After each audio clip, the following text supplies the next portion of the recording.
Bram Stoker's 1897 novel Dracula is not merely a late Victorian Gothic tale about an undead count preying upon innocent victims. It has long since transcended the boundaries of a single text to become a cultural myth, one of those rare narratives that refuses to remain confined to its historical moment. Like the vampire himself, the story does not stay buried. It rises again, reshaped and reinterpreted, adapted to suit the anxieties of each new era. We can trace Dracula's afterlives across more than a century of cultural production. In the 1930s, Bela Lugosi's shadowy, aristocratic vampire haunted black and white cinema screens, his image defining horror for an age of economic depression and political instability. In the 1950s and 60s, Hammer horror's Technicolor spectacles drenched him in blood and sensuality, reworking the Count for a post-war Britain wrestling with questions of morality, sexuality, and decline.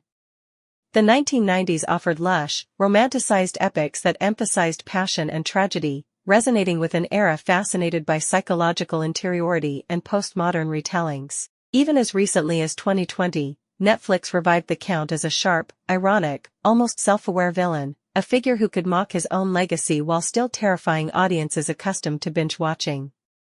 The persistence of Dracula raises an obvious but profound question: why do we keep returning to this story? Why does society invest energy, generation after generation, in reanimating the same Gothic figure, even when cultural contexts change so dramatically? The answer lies in the symbolic elasticity of Dracula. He is not simply a villainous character, he is a metaphorical construct, a vessel capable of absorbing and reflecting the deepest anxieties of the society that summons him.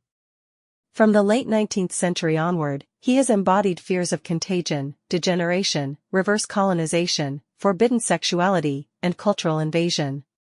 In the 20th century, he became a cipher for Cold War paranoia, for fears of foreign infiltration, and for the allure of dangerous, transgressive desire. Today, he adapts again. He can stand for technological overreach, for the predations of late capitalism, or even for the contemporary obsession with longevity and bioengineering.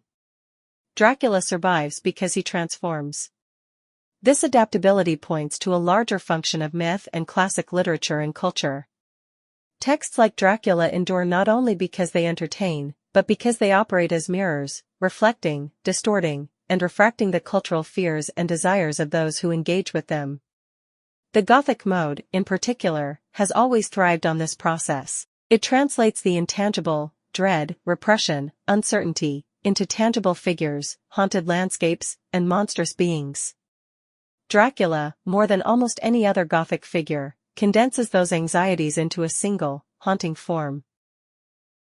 To kill Dracula, then, is a symbolic act. It represents the attempt of a society to master, contain, or banish its fears.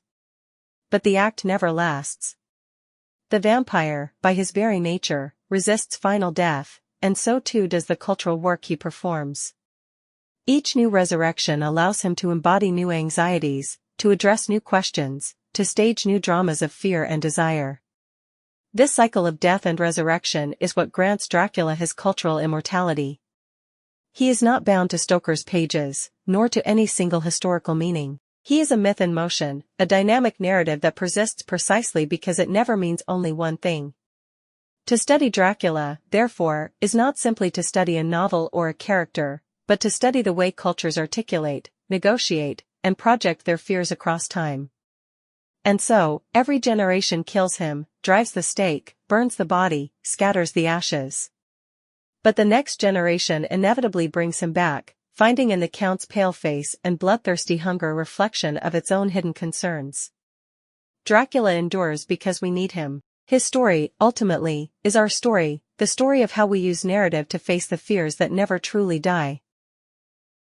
Classics serve a unique role in culture. They're not just old stories gathering dust on shelves. They're anchor points, stories we return to when the present feels unstable, when we need grounding. Think about it. When society remakes Dracula, or Frankenstein, or retells any cultural myth, we're not simply recycling old tales for entertainment. We're performing a kind of ritual. We're acknowledging that the fears of the past never really disappeared. They're still with us, reshaped but recognizable. And by retelling, we're testing, Do these old metaphors still work? Do they still speak to who we are, right now? Society needs classics because they give us continuity. In a world where technology evolves faster than we can process, where beliefs and values shift overnight, classics whisper a reminder: the human condition doesn't change as quickly as the gadgets in our hands. We still fear death. We still fear the outsider. We still fear losing control. And in that sense, Dracula endures because he embodies all three. He is foreign, always arriving from elsewhere, bringing strangeness. He is powerful, stronger than us, more cunning, seemingly unstoppable. He is immortal, a figure who mocks our mortality. And yet, he is strangely fragile. A bit of sunlight, a stake, a little faith, and the monster crumbles. That tension is why he lasts. He is terrifying, and yet defeatable. A nightmare with rules. Each remake, each retelling of Dracula, is not just another story. It's a cultural therapy session. It's a mirror we hold up to ourselves, asking, what do we fear now? What shape does the outsider take in our time? What power feels overwhelming today?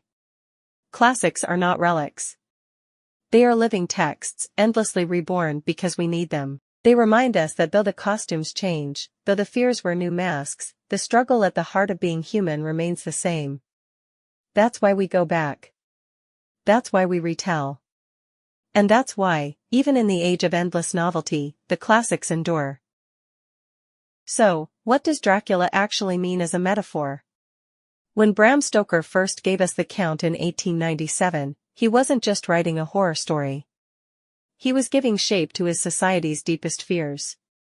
At the time, Britain was an empire, but an anxious one, worried about outsiders crossing its borders, worried about strange new diseases moving through its cities, and very worried about sexuality breaking free of strict Victorian repression. Dracula embodied all of that. He was the invader from the east. He carried corruption in his very blood. He threatened to awaken forbidden desires. He was, in short, the nightmare of a culture terrified of change. But Dracula didn't stay trapped in the Victorian age. As the story was retold, he evolved. In some versions, he became the embodiment of forbidden desire, magnetic, seductive, dangerous. In others, he stood for a fading aristocracy, clinging desperately to life while the modern world moved on without it. Each era reshaped him to fit its own wounds, its own anxieties. And then came the Netflix version. This Dracula wasn't undone by garlic or crucifixes.